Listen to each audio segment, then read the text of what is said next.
Hola a todos, ¿qué tal? Muy buenas, bienvenidos a IG, bienvenidos otro martes más al programa de La Calle Sin Filtros, con Daniel Lacalle. Lo primero de todo, saludarte, Daniel, ¿cómo estás? ¿Qué tal?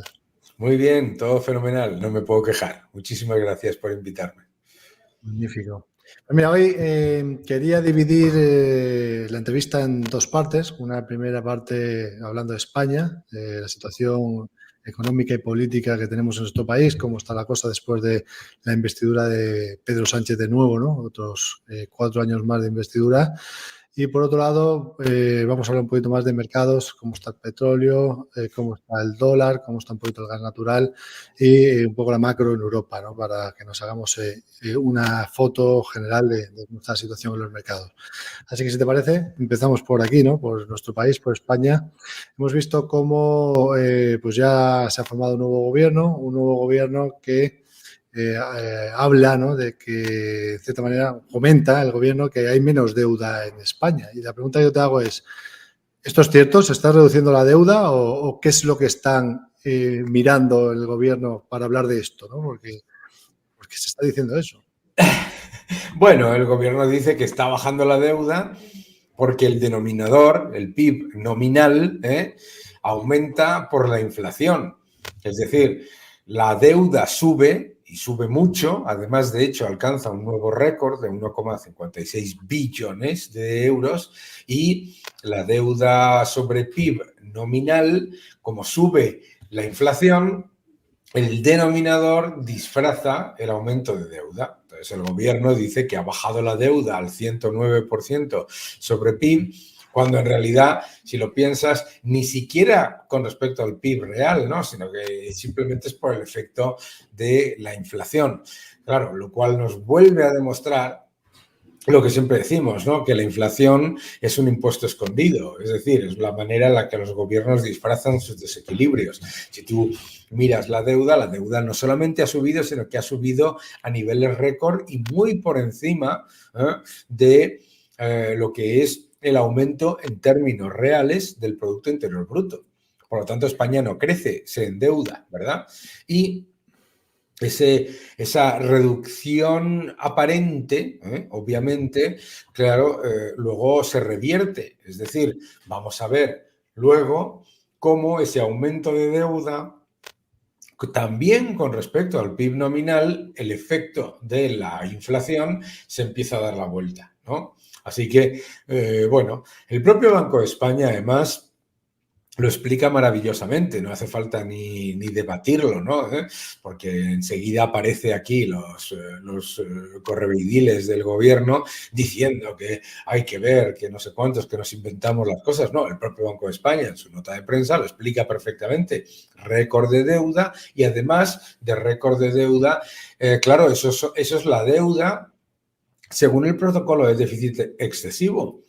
Pero es que la deuda total, es decir, los pasivos totales de las administraciones públicas, que se debe y que se paga, ha aumentado a otro récord de más de 2 billones de euros. Por lo tanto, un aumento de deuda desproporcionado en un periodo, ojo, en el que además el gobierno ha contado con todos los vientos de cola, porque uno, ha tenido tipos de interés reales negativos y el Banco Central Europeo comprando deuda de España en un periodo en el que estaba amortizando deuda de Alemania o de Holanda. Ha estado comprando deuda de España y de Italia. Además, en un periodo en el que la economía decían, ¿no?, que crece, ¿verdad? Bueno, ya decía yo que no crece, se endeuda, pero en el que la economía supuestamente está aumentando y en el que además tiene el efecto viento de cola de la inflación. Para ellos, no para nosotros, que pagamos la inflación en todos los sentidos. Pero claramente unos datos malísimos, es decir, la deuda debería estar bajando en términos absolutos y en términos relativos. La deuda debería estar bajando además en un periodo en el que el gobierno se había comprometido a reducir el déficit y el déficit, a pesar de ingresos extraordinarios por habernos crujido a todos a impuestos, el déficit no se ha reducido en términos absolutos tampoco. Por lo tanto, bueno, pues no hay nada de lo que, digamos, felicitarse, ¿verdad? Justamente una situación complicada, ¿no? Como bien comentas, hemos tenido los vientos de cola. Ahora estamos en un entorno en el que los tipos de interés se mantienen altos, ¿no? Y cada vez Sí, financiarse cuesta más. Y seguimos viendo cómo, como bien comentas, aumenta la deuda, el gasto no se reduce y, por tanto, hay que financiarlo de alguna manera, ¿no? Y como eso ahí es. te crujen a impuestos, ¿no? ¿Y quién paga esos impuestos? Porque siempre estamos viendo en los medios de comunicación, en los propios medios y el propio gobierno decir que eso lo que al final lo van a pagar los ricos. Pero ¿quién lo paga? ¿Quiénes son los ricos? ¿Quién lo paga aquí en esos impuestos?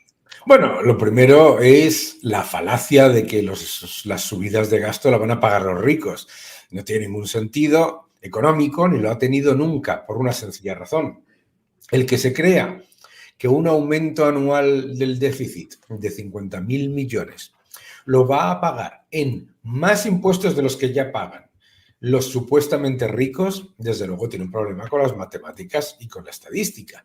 Pero además, la evidencia es que de toda la subida de ingresos, el 80% viene de la clase media.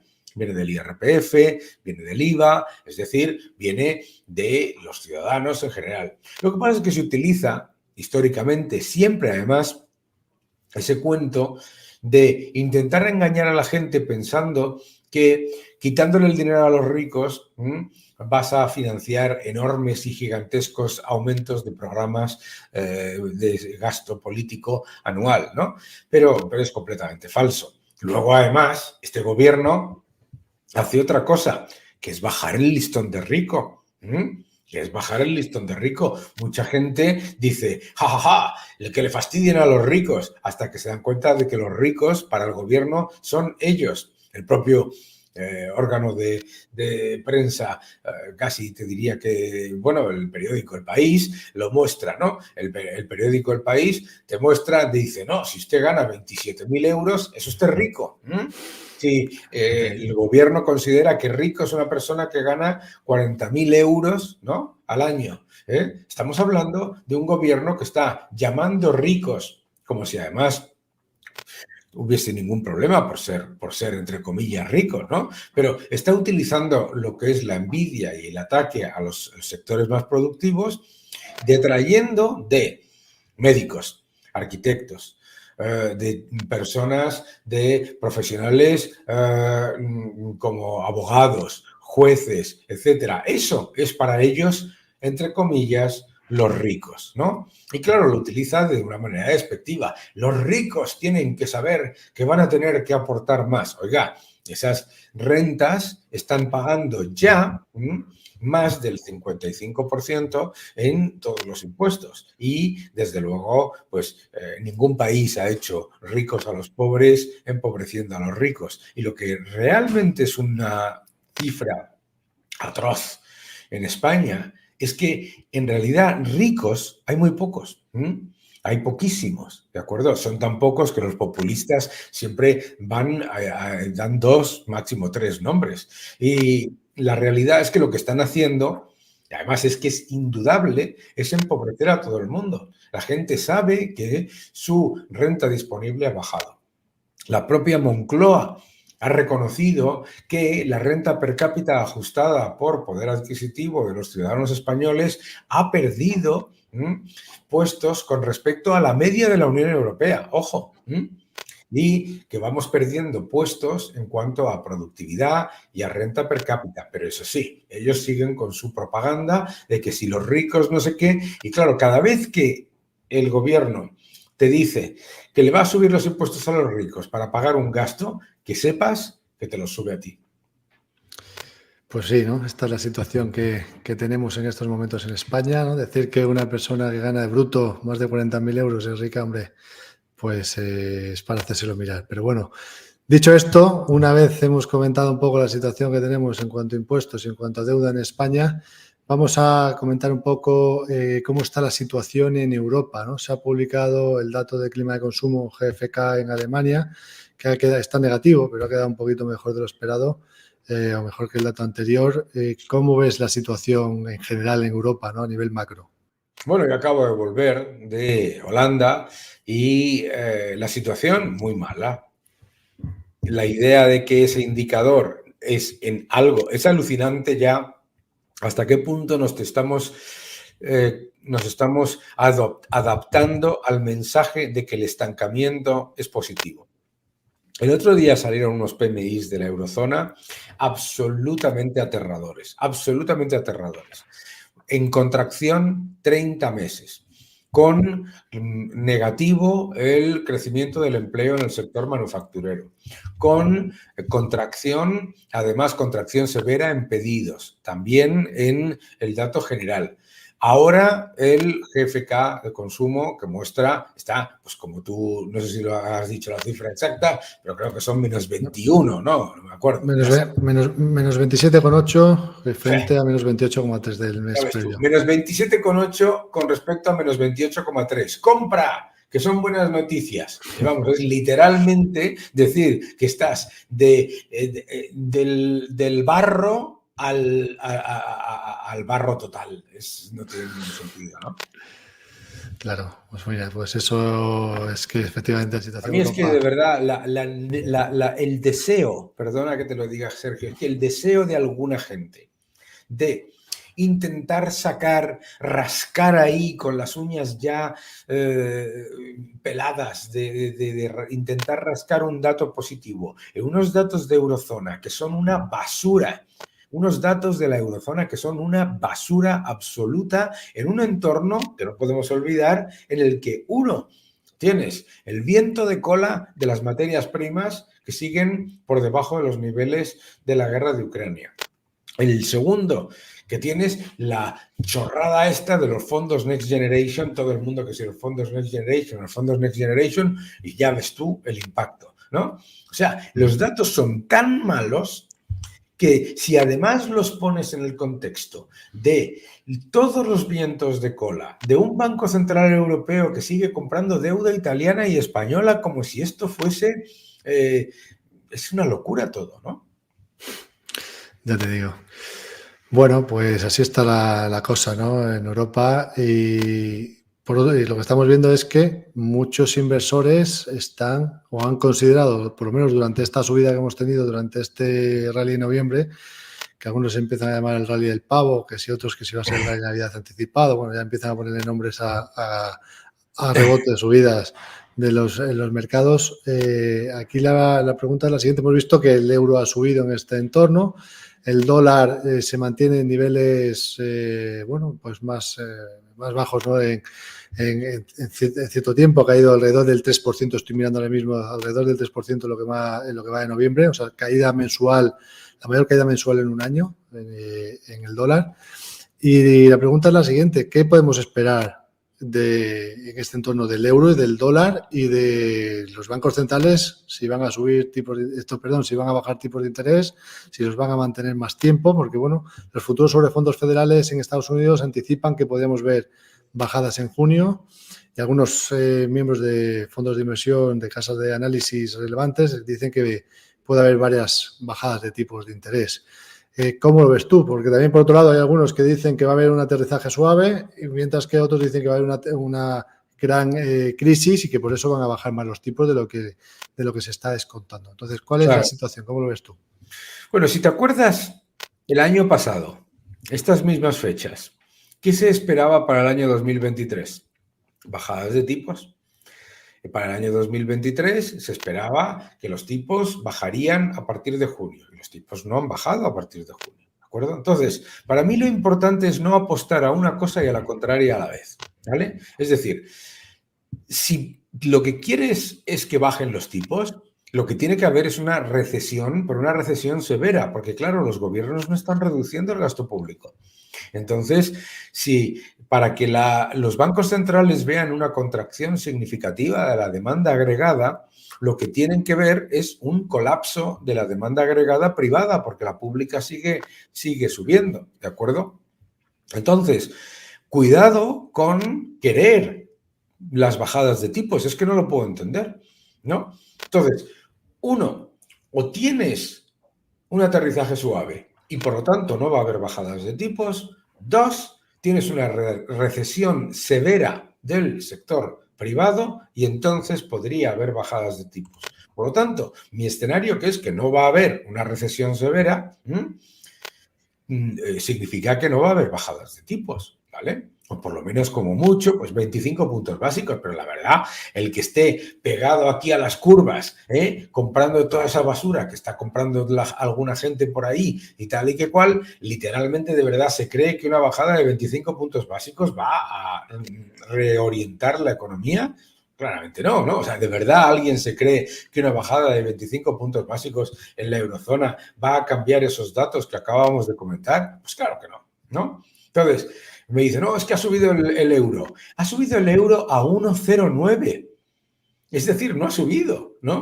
Es decir, el euro es un desastre. El euro es un desastre a largo plazo. Y el euro es un desastre, ¿por qué? Porque la política del Banco Central Europeo se está llevando a cabo sin entender que la utilización del euro a nivel global está bajando. Y por lo tanto, la demanda de euros cae y la oferta de euros aumenta. Que el euro rebote a 1,09 no quita, mira la tendencia a largo plazo. 1,4, 1,3, 1,2, 1,1, paridad, 1,01, 1,02, paridad. Es decir, ¿qué es lo que estamos viendo? Lo que estamos viendo es la destrucción del poder adquisitivo del euro con respecto al dólar, que también está perdiendo poder adquisitivo en sí mismo. O sea que estamos viendo la destrucción monetaria digamos, en un entorno digamos, a cámara lenta, ¿no? Por decirlo de alguna manera. Y luego, pues claro, pues lo que me comentas, pues la verdad, a mí me parece, es que no entiendo por qué la gente está obsesionada con las bajadas de tipos. Es que no lo puedo entender. Porque si lo que realmente te crees es el aterrizaje suave, entonces deberías ser perdón, que estoy utilizando un anglicismo, consecuente, deberías ser consecuente y estimar que si va a haber un aterrizaje suave pasará lo que ha pasado en el año 2023, que los tipos no bajan, que los tipos se mantienen. Y yo creo que los tipos deben mantenerse. Lagarde ya ha dicho que mucho cuidado con las expectativas de inflación. Y además es que es lógico, porque si miras las expectativas de inflación y los datos de inflación hasta noviembre, la bajada viene fundamentalmente del efecto base y del efecto de la energía.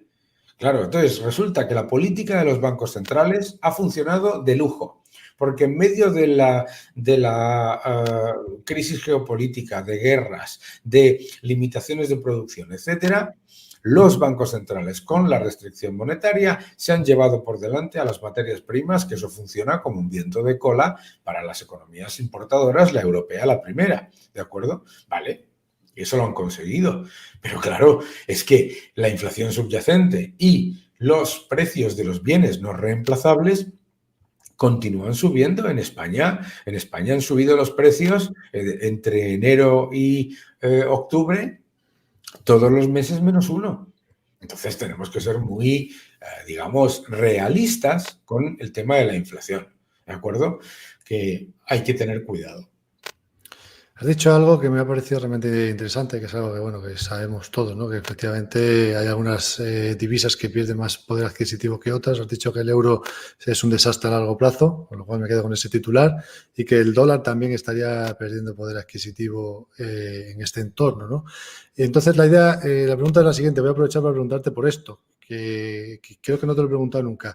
¿Qué piensas de el Bitcoin? Porque muchos de los inversores que operan en Bitcoin operan o invierten en Bitcoin porque consideran que las divisas fiat son basura, ¿no? Y que Claro. por tanto están buscando algún refugio ahí. ¿Qué opinas? Y por eso hemos visto también quizás el oro, ¿no? Rebotar recientemente ante la caída del dólar. ¿Hay algún símil entre el Bitcoin y el oro? ¿O qué, si te parece, comentar un poco las dos cosas? Vale. El oro es normal que suba en un momento de destrucción monetaria como el que estamos viviendo. Y claro, nosotros estamos viendo el oro con respecto a un dólar que se mantiene fuerte y relativamente estable. Ojo, pero si lo miras, díselo a un ciudadano argentino o un ciudadano venezolano o un ciudadano iraní a cómo está el oro con respecto a su moneda local, ¿de acuerdo? a máximos, máximos no históricos, sino máximos absolutos, ¿verdad? Entonces yo creo que el oro continúa mostrando su capacidad como reserva de valor, como unidad de medida y como medio de pago generalmente aceptado. Es decir, el oro es dinero, el Bitcoin no es dinero. Entonces, el oro, tú podrás, nosotros nos podemos quejar todo lo que queramos, Warren Buffett no le gusta el oro, me da exactamente igual, pero el oro, ante una destrucción monetaria como la que estamos viviendo, está funcionando precisamente como activo descorrelacionado y como reserva de valor. Vale, eso, por lo tanto, el oro va por su camino y además lo tenemos que mirar en nuestra moneda local, ¿no? A mí me hace mucha gracia cuando me dicen, es que, ¿qué mal lo ha hecho el oro? Digo, ¿con respecto a qué? Porque claro, con respecto a los bonos soberanos, con respecto a las monedas locales, me parece que no es que lo haya hecho mal, es que lo ha hecho maravillosamente bien, ¿sabes? Entonces eso es lo primero. El Bitcoin, cuidadito con el Bitcoin, como siempre. El Bitcoin tiene muchísima volatilidad. Y claro, las monedas fiduciarias no valen nada. Bien, estoy de acuerdo. Pero el Bitcoin sin la liquidez del dólar, tampoco. Porque es que el Bitcoin, la liquidez del Bitcoin es el dólar, ¿sabes? O sea, es un counterpart clarísimo. Entonces tenemos que ser conscientes que el Bitcoin tiene una serie de características que le está dando, digamos, un suelo, los 20.000, 21.000, por ahí, ¿no? Que ha estado subiendo y que tiene, para mí el gran problema del Bitcoin es que tiene una correlación absoluta con las empresas tecnológicas más arriesgadas, ¿no? En bolsa. Entonces, claro, me dices, bueno, ¿qué prefieres tener?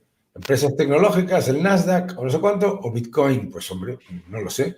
Pero lo que no me está demostrando a mí el oro es que es un activo, el Bitcoin es que es un activo descorrelacionado que te permita realmente confiar que si el año que viene hay una contracción monetaria severa, el Bitcoin no vaya a caer junto con esa contracción. El oro sí lo tienes. Eso tienes historia de muchísimos años. Entonces, el Bitcoin poco a poco se va separando del resto de las criptomonedas y eso me parece que ya demuestra que, digamos, ya tiene una serie de cualidades que lo hacen acercarse a ser dinero, porque ya es en el metaverso, etcétera, ya es una unidad de medida y ya es un método de pago generalmente aceptado. Bien, te vas a Florida, te vas a donde quieras, te vas a Arizona, vas al Walgreens y tienes un cajero en Bitcoin, de Bitcoins, ¿no? Bien, ¿vale? Eso ya va poco a poco convirtiéndose en dinero, pero todavía es una startup de moneda y, sobre todo, debemos entender una cosa. A medida que el Bitcoin se va pareciendo más a una moneda y va generando su propia liquidez y va generando su propio ecosistema de funcionamiento que hace que se pueda convertir en un método de pago generalmente aceptado, tenemos que entender que el valor en mercado no necesariamente sube. Lo entendemos perfectamente con el dólar. El dólar se mantiene relativamente estable o fuerte con respecto a otras monedas, pero lo que no hace es subir perennemente. Claro, me diréis, bueno, es que el dólar se emite masivamente. Claro, pero es que el Bitcoin, para ser una moneda de cambio generalmente aceptada, va a tener que generar su propia liquidez y eso en realidad es una reserva fraccionaria por mucho que la oferta de Bitcoin esté limitada. Y por lo tanto el precio, esa es la clave que yo quiero decir, que los inversores en Bitcoin no pueden esperar que el precio solamente suba. Eso se llama en el mercado un nugget. La idea de que algo, por ser relativamente finito, solamente puede subir. No es cierto. El agua es relativamente finita y no para de bajar en términos reales. Y el petróleo, ¿para qué te voy a contar? Yo estoy invitado a la reunión de la OPEP, he ido a 5 y en todas las reuniones de la OPEP siempre te dicen el petróleo está por debajo de los niveles de los años 70 en términos reales, ¿no? Pues eso, que no piensen en revalorizaciones masivas, pero sí que estamos viendo, y a mí eso sí me interesa, que el Bitcoin se separa del resto de las criptomonedas y se va convirtiendo menos en startup de moneda y más en dinero, ¿no? Todavía no lo es. Magnífico, pues una buena, magnífica apreciación esa, porque muchos de los que nos siguen ya piensan en el Bitcoin como que ya es dinero, ¿no? Como que ya es, que ya está asentado como tal, y todavía, como comentas, No, faltaría, ¿no? no. Yéndonos bueno, continuando con materias primas, hemos hablado del oro, el Bitcoin, que bueno, se puede considerar por ahí también materia prima, ¿no?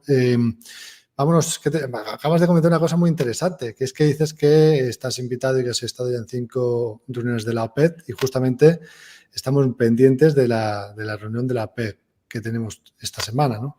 Entonces, estamos viendo cómo Arabia Saudí está tratando de convencer para reducir la producción quizás algo más, en un entorno en el que hemos visto que han aumentado, ¿no?, la producción en Estados Unidos y en Brasil y que hay otros países en África que les está costando aceptar esa idea, ¿no?, de reducción de petróleo, de reducción de producción. Y luego, por otro lado, pues la demanda, hemos visto que China pues se está viendo reducida y tal. ¿Cómo lo ves? ¿Cómo ves la situación del petróleo? ¿Cuál es la previsión que tienes? Bueno, lo primero es que la OPEP tampoco puede hacer mucho más en cuanto a reducciones de producción. Porque claro, mucha gente cuando habla de la producción de la OPEP piensa como si la OPEP lo exportase todo. Y la mayoría de la producción OPEP se queda en los países, ¿de acuerdo? O sea, por ejemplo, Rusia produce 10 millones de barriles al día, pero solo exporta 4 millones y medio. Arabia Saudí sí exporta un poco más, se exporta significativamente más, perdona, pero la inmensa mayoría de los países de la OPEP, entre el 60 y el 70% de la producción es producción para consumo doméstico, ¿de acuerdo? Entonces, lo primero que tenemos que entender es que no pueden reducir la producción, ¿vale? Y por eso son recomendaciones de producción que en realidad tampoco son fácilmente aplicables, ¿no? Además de esas reacciones, y lo hemos visto, cualquiera que haya jugado el petróleo a largo plazo basado en los recortes de producción de la OPEP ha tenido un problema financiero clarísimo, ¿no? ¿Vale? Y lo tenemos hoy en día bien evidente. Por lo tanto, no caigamos en los errores de estas teorías de la conspiración que se repiten constantemente por parte de la gente que le encanta, le encanta. Es curioso, ¿no? Parece que estamos rodeados de amigos de Putin y del rey saudí, ¿verdad? No, o sea, la OPEP reacciona a una demanda más débil. Y ante una demanda más débil es normal que se lleve a cabo algún ajuste de exportación, no de producción. Ojo. Por lo tanto, el barril marginal es muy difícil que se aprecie materialmente, o por lo menos que se aprecie materialmente a largo plazo.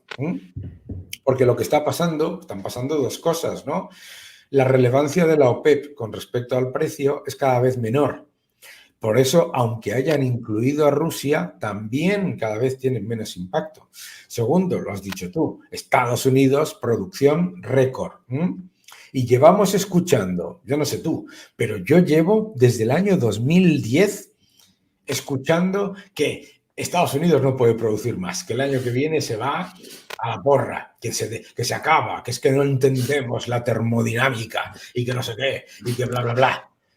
Madre mía, 13 años escuchando el año que viene Estados Unidos deja de producir o se hunde la producción de no sé qué. Bueno, la realidad de lo que estamos viendo es que el mercado de petróleo cada vez depende menos del barril marginal, que es el que dicta el precio.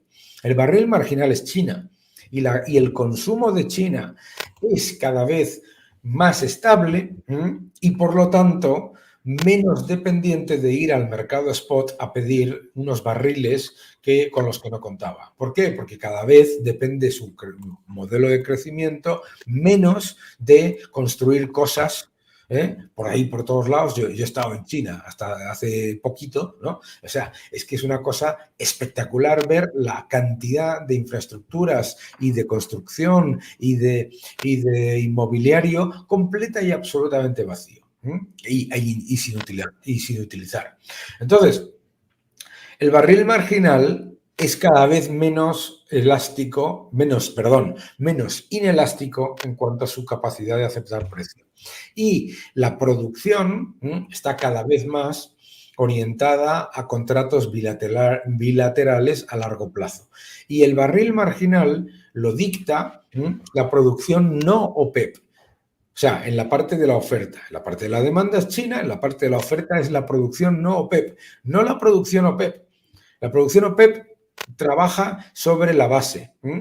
Y ya tenemos Irak produciendo lo que está fuera de los acuerdos para controlar la producción, etcétera. Irak e Irán están fuera. Y claro, Irán está produciendo más, Irak está produciendo más. Entonces, cuando la OPEP llega a un acuerdo, resulta que dos de los mayores productores, que además son los que más capacidad tienen de aumentar producción rápidamente, Irán e Irak, están fuera de ese acuerdo, ¿sabes? Entonces a mí me da exactamente igual lo que acuerde Emiratos con Venezuela, México y con Rusia, porque esos son productores maduros que se mueven en niveles muy pequeños de diferenciación en cuanto a la producción.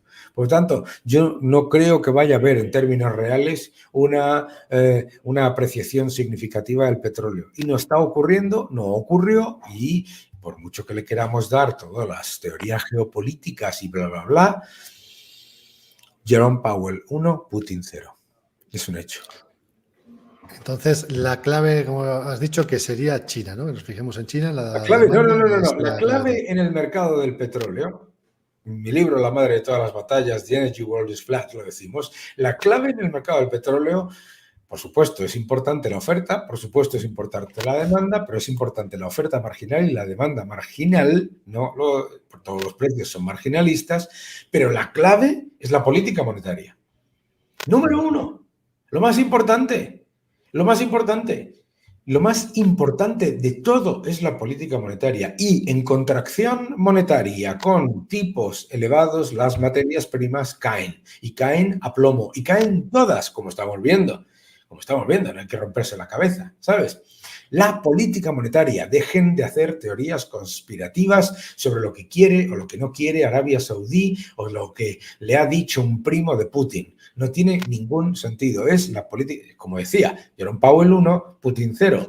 Subir tipos hace muchísimo más caro almacenar crudo, muchísimo más caro financiar margin calls, muchísimo más caro mantener los barcos flotando alrededor. Es decir, te lleva el mercado a otra dimensión completamente diferente, ¿de acuerdo?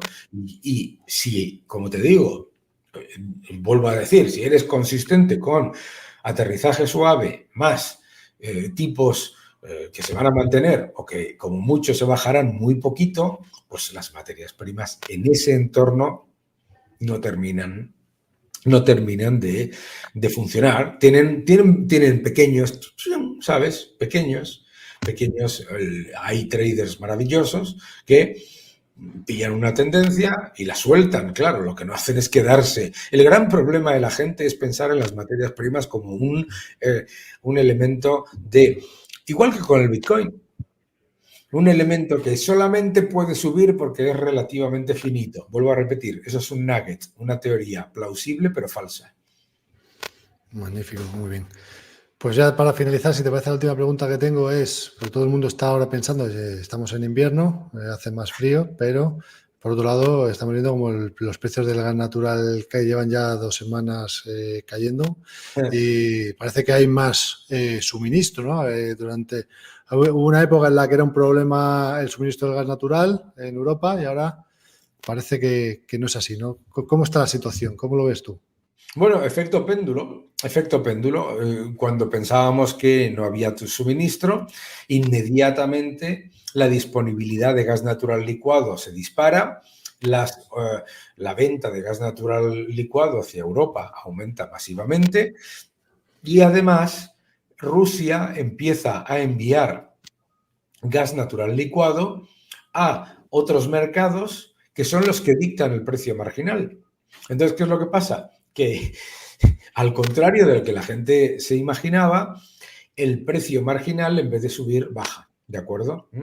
Y baja, tú lo acabas de decir, la demanda es ligeramente menor porque el invierno es relativamente suave, yo acabo de venir de Holanda, un frío de la muerte, pero claro, comparado con lo que son los inviernos históricos, pues claro, un año de El Niño es un invierno, digamos, menos abrupto, menos agresivo que en otros periodos. El almacenamiento en la Unión Europea está a un nivel muy elevado, por lo tanto, impacta menos en el precio. Y luego, pues eso, se ha hecho para los que nos están viendo, aquí este gobierno que está todo el día hablando de que si las renovables y no sé qué, no sé cuántos, pues hemos multiplicado la demanda de gas natural licuado ruso. Estamos trayendo gas natural licuado ruso de Yamal, de Novatek, y con el engaño que están aceptando todos los países, así un poco en silencio, de que Novatek es una empresa rusa, pero no es tan rusa como Gazprom. Pues aquí lo vamos a dejar, Daniel. Esta era la última pregunta. Hemos comentado un poco el tema del gas natural porque ahora estamos en invierno y la gente dice, ¿qué va a pasar, no, con mi bolsillo? ¿Voy a pagar más? Claro, porque ojo, los ciudadanos españoles, todo esto no lo vamos a ver. ¿Por qué? Porque te han subido en la primera reunión del en la primera reunión del gobierno, lo primero que han hecho ha sido anunciar subida de los impuestos al gas natural, subida de los impuestos a la electricidad y subida de los impuestos al gasóleo. Todos, como todos sabéis, que solamente pagan los ricos. Pues ahí lo tenéis, vais a seguir pagando igual, así que así nos quedamos. Muchísimas gracias, Daniel, que como siempre un placer estar contigo. Nos vemos pronto. Nos vemos pronto, gracias por todo. Un abrazo a todos.